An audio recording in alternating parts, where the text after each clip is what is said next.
नमस्कार दोस्तों, आज मैं आपको पौष मास के चौथ व्रत में सुनी जाने वाली गणेश भगवान की कहानी सुनाने जा रही हूँ। प्रेम से बोली गणेश भगवान की जय हो। एक समय की बात है, एक गांव में एक किसान रहता था। उसकी दो बेटियां थीं, कमला और बिमला। कमला की शादी अमीर परिवार में हुई थी, पर बिमला की शादी गरीब परिवार में हुई थी।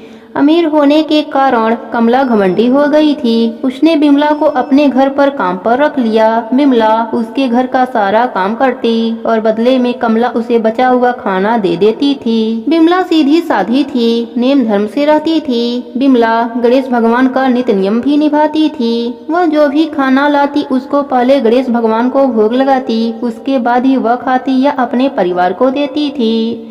एक दिन कमला के घर में खाना नहीं बचा।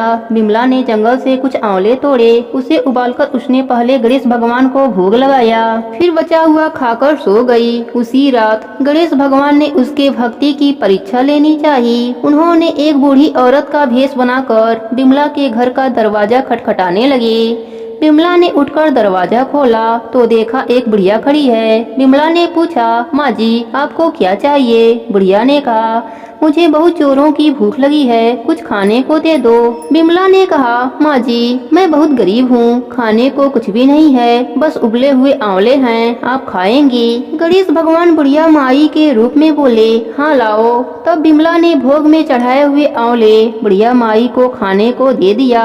खाने के बाद बुढ़िया माई घर जाने में असमर्थता दिखाई। तब बिमला बोली, आप चिंता मत कीजिए, आज आप यहीं पर सो जाइए, कल सवेरे चली जाना। बुढ़िया माई खा पी कर वहीं सो गईं। थोड़ी देर बाद बुढ़िया माई की नींद खुल गई। उन्होंने कहा, बेटी मेरा पेट खराब हो गया है। बिमला ने कहा, आप अंधेरे में कहाँ जाएंगी, यहीं किसी कोने में निपट लीजिए और अपना हाथ मेरे बालों में पोंछ लीजिए, सुबह उठकर मैं साफ कर लूंगी। बुढ़िया माई ने वैसा ही किया। जब सुबह हुई तो बुढ़िया माई वहाँ नहीं थी। बिमला को लगा शायद मैंने सपना देखा होगा। ऐसा सोचकर वह नहाने के लिए तालाब की ओर चली गई। जब वह नहाने लगी तो उसके बालों से सोना झड़ने लगा।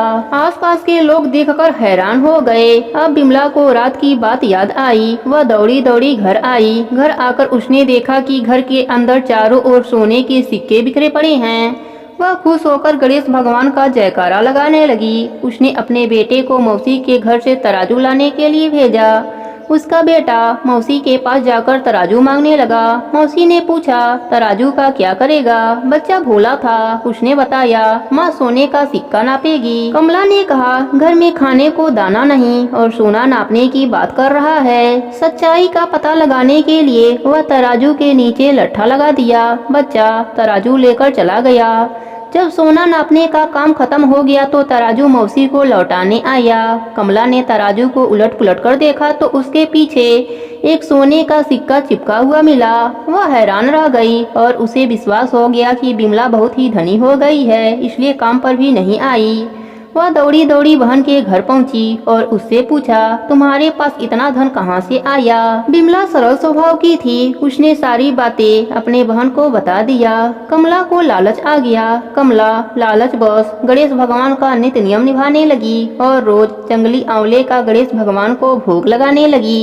एक दिन गणेश भगवान उसे सबक सिखाने के लिए बूढ़ी औरत का भेष धरकर उसके घर गए। वह बुढ़िया को बैठाकर वही उबला हुआ आंवला दिया। आंवला खाकर बुढ़िया माई का पेट खराब हो गया।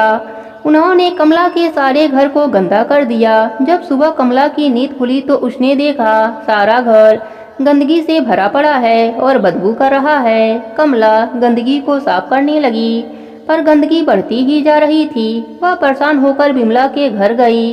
उसने बिमला को सारी बात बताई। बिमला ने कहा, तुम्हारे पास खाने का इतना सामान था, फिर भी तुमने उबले हुए आंवले गणेश भगवान को खिलाए, इसी कारण गणेश भगवान का कोप तुम पर हुआ है। कमला को अपने गलती का एहसास हो गया। वह गणेश भगवान से क्षमा मांगने लगी। गणेश भगवान ने उसको माफ कर दिया और अपनी माया समेट लिया।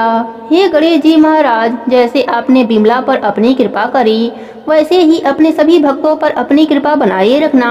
प्रेम से बोले गणेश भगवान की जय हो। चौथ माता की जय हो।